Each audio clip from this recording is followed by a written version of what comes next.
YouTube channel life is stenographer में आप सभी का स्वागत है।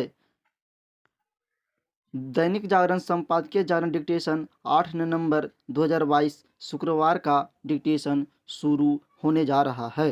Ready start. इंडोनेशिया के बाली में आयोजित G20 देशों का हालिया सम्मेलन बहुत महत्वपूर्ण समय में आयोजित हुआ।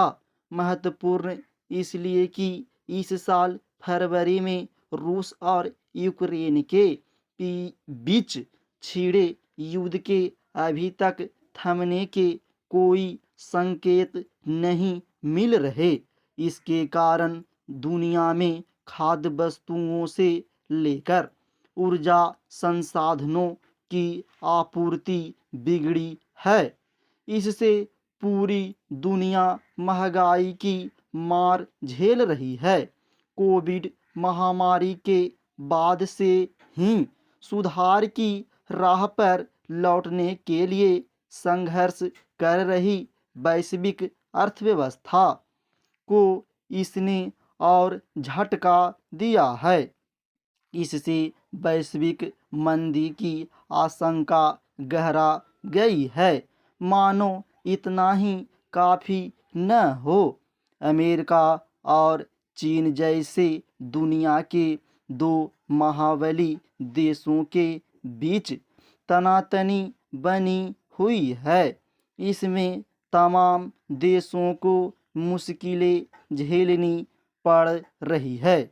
चूँकि G20 विश्व की शीर्ष 20 अर्थव्यवस्था का संगठन है, तो स्वाभाविक रूप से यह उसका दायित्व है कि वह आर्थिक परिदृश्य को सुधारने की राह में आ रही बाधाओं को दूर करने की दिशा में प्रयास करे।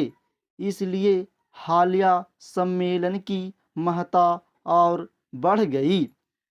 पैरा। जब संयुक्त राष्ट्र जैसी संस्था और उसकी सबसे प्रमुख इकाई सुरक्षा परिषद में शामिल शक्तिशाली देशों में ही टकराव कायम है, तो उस स्थिति में G20 जैसे संगठन से अपेक्षाएं बढ़ जाती हैं कि वह विश्व का मार्गदर्शन करे। बाली सम्मेलन में जुटे वैश्विक नेताओं की भाव भंगिमा को सकारात्मक संदेश देने वाली रही। ऐसा प्रतीत हुआ कि वहाँ नेता अपने मतभेद किनारे करके संवाद के लिए आए हैं। यह बात सम्मेलन के घोषणा पत्र में भी दिखी, जब यूक्रेन मसले पर रूस के मित्र भारत और चीन ने भी वैश्विक स्वर से स्वर मिलाए। इससे रूस को एक संदेश तो गया कि इस युद्ध से पूरी दुनिया परेशान है। भारत के दृष्टिकोण से तो यह घोषणा पत्र और भी महत्व का रहा, क्योंकि इसमें यह युद्ध का समय नहीं, बाले प्रधानमंत्री नरेंद्र मोदी के उस संदेश को समाहित किया गया जो उन्होंने रूस के राष्ट्रपति व्लादिमीर पुतिन को दिया था। यह अंतर्राष्ट्रीय स्तर पर भारत की मुखर होती आवाज़ का भी प्रतीक है कि दुनिया अब न केवल भारत की बात को सुनती है, बल्कि उसे मानकर तवज्जो भी देती है। G20 के मंच पर नेताओं के बीच व्यापार, तकनीक और आपूर्ति श्रृंखला को बेहतर बनाने पर चर्चा हुई, जिसकी आवश्यकता भी थी। अंतर्राष्ट्रीय स्तर पर बिगड़े समीकरणों से व्यापार का ताना बाना प्रभावित हुआ है, तो उसे पटरी पर लाना जरूरी है। विकसित और विकासशील देश दोनों इस संगठन के सदस्य हैं, तो तकनीक का पहलू भी महत्वपूर्ण रहा।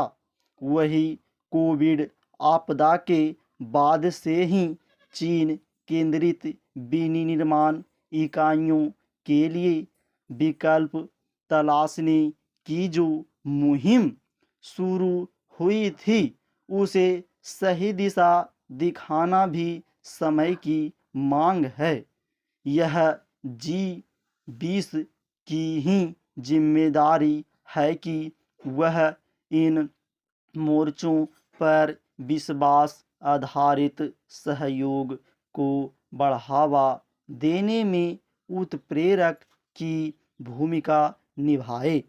अमेरिकी राष्ट्रपति जो बाइडेन और चीनी राष्ट्रपति शी चिनफिंग के बीच हुई वार्ता ने भी दुनिया को राहत के संकेत दिए हैं, क्योंकि इन दोनों की तनातनी में तमाम देश पीस रहे हैं। भारतीय मूल के ब्रिटिश प्रधानमंत्री ऋषि सुनक बतौर प्रधानमंत्री इस दौरान पहली बार पीएम मोदी से मिले थे, तो उनकी मुलाकात भी चर्चा में रही। पीएम मोदी के साथ उनकी तस्वीरें छाई रहीं, जिनमें अपनत्व और नज़दीकी का भाव दिखा। इस सम्मेलन का एक ऐतिहासिक पड़ाव रहा। भारत को G20 की अध्यक्षता मिलना। 1 दिसंबर से भारत विधिवत G20 की अध्यक्षता संभाल लेना, यह भारत के लिए एक बड़ा अवसर होगा कि वह इसका इस्तेमाल अपने अंतर्राष्ट्रीय कद को बढ़ाने के लिए करे। इससे इनकार नहीं किया जा सकता कि भारत को बेहद चुनौतीपूर्ण समय में यह मौका मिल रहा है, लेकिन भारत ने इस आयोजन से जुड़ी थीम, लोगों और वेबसाइट के माध्यम से जो संकेत दिए हैं, उनसे यही लगता है कि भारत इस मौके को पूरी तरह भुनाने के लिए कमर कसे हुए हैं। वसुधैव कुटुंबकम के माध्यम से भारत विश्व को आश्वस्त करना चाहता है कि वह केवल अपना ही नहीं बल्कि समस्त विश्व के कल्याण की कामना करता है और उसके लिए प्रयासरत रहता है। कोविड महामारी के दौरान भारत का अनुकरणीय आचरण इस थीम के संदेश से पूरा न्याय करता है। यह कहना गलत नहीं होगा कि इस समय जो अंतर्राष्ट्रीय परिस्थिति बनी है, उनमें चाहे पश्चिमी देश हों या उनका धुर विरोधी रूस और उनके टकराव से प्रभावित विकासशील देश, वे सभी भारत पर पूरा भरोसा करते हैं और इसी समय यदि कोई देश दुनिया में स्थायित्व एवं शांति लाने में सबसे सार्थक भूमिका निभा सकता है तो वह भारत ही है। समाप्त।